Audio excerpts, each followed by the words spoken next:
विजय माल्या, एक नाम लेकिन कहानियां दो। एक कहानी वो है जो हम सबने सुनी है, जो मीडिया में छाई रहती है, और एक कहानी वो है जो खुद विजय माल्या सुनाते हैं। और इन दोनों कहानियों के बीच एक बहुत गहरी खाई है। तो आज हम कोशिश करेंगे उसी दूसरी कहानी को, उनके पक्ष को समझने की। विजय माल्या, मैं तुम्हें जेल के कपड़ों में देखना चाहती हूँ। साल 2016 में एक न्यूज़ एंकर ने टीवी पर चिल्लाकर ये बात कही थी। और सोचिए, ये सिर्फ एक लाइन नहीं थी, ये उस गुस्से की आवाज़ बन गई जो माल्या के खिलाफ पूरे देश में तैयार हो रही थी। एक ऐसा नैरेटिव जिसने उन्हें विलन बना दिया। लेकिन इस पूरे शोर और हंगामे के बीच उनकी अपनी कहानी क्या है? इन तमाम आरोपों और सुर्खियों के पीछे विजय माल्या का खुद का क्या कहना है? आइए समझने की कोशिश करते हैं उनके नजरिए को। तो चलिए, कहानी की शुरुआत करते हैं उस एक टाइटल से जो विजय माल्या की पहचान बन गया, किंग ऑफ गुड टाइम्स। लेकिन सवाल यह है कि ये इमेज आई कहां से? क्या ये सच में वो थे, या फिर ये सब कुछ बस एक बहुत सोची समझी ब्रांडिंग का हिस्सा था? अब देखिए, यहीं पर कहानी पूरी तरह से पलट जाती है। एक तरफ तो पब्लिक इमेज है एक ऐसे इंसान की जो बेहद शाही जिंदगी जीता था, एक बिगड़ा हुआ वारिस। और दूसरी तरफ है माल्या की अपनी कहानी। वो बताते हैं कि उनकी परवरिश बहुत ही सख्त माहौल में हुई। कॉलेज के दिनों में उन्होंने एक मैनेजमेंट ट्रेनी की तरह काम किया और उन्हें महीने के सिर्फ 400 रुपये स्टाइपेंड मिलता था। ये दोनों कहानियां एक दूसरे से बिल्कुल मेल नहीं खाती। तो फिर ये किंग ऑफ गुड टाइम्स का टैग आया कहां से? माल्या के हिसाब से ये तो बस किंगफिशर बियर का ऑफिशियल स्लोगन था। इसे ब्रांड को एक पहचान, एक पर्सनालिटी देने के लिए बनाया गया था।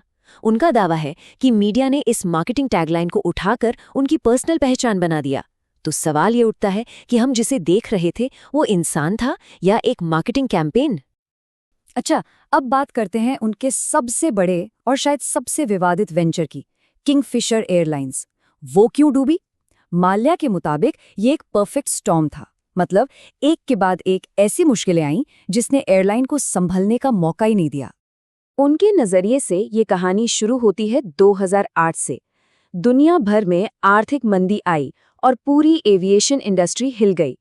फिर ठीक एक साल बाद 2009 में कच्चे तेल के दाम $140 प्रति बैरल पर पहुंच गए।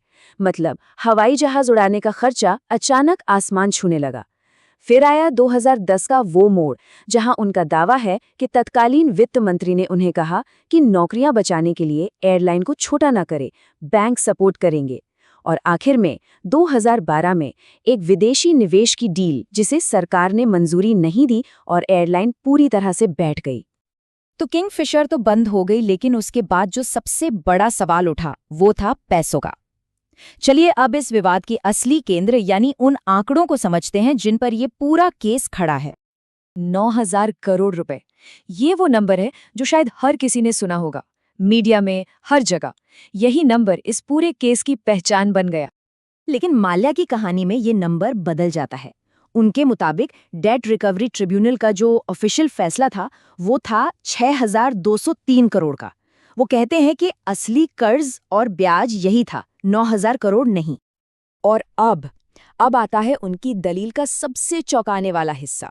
2024-25 की वित्त मंत्रालय की रिपोर्ट ये कहती है कि 14,100 करोड़ रुपए वसूले जा चुके हैं। अब माल्या का सवाल सीधा है कि अगर कर्ज से लगभग दोगुना पैसा वसूला जा चुका है तो असल कहानी क्या है? पैसों की बात तो हो गई, अब आते हैं दूसरे बड़े सवाल पर। क्या माल्या देश छोड़कर भागे थे, या जैसा वो कहते हैं वो बस एक रूटीन यात्रा पर थे? मार्च 2016 की कहानी के दोनों पक्षों को देखते हैं।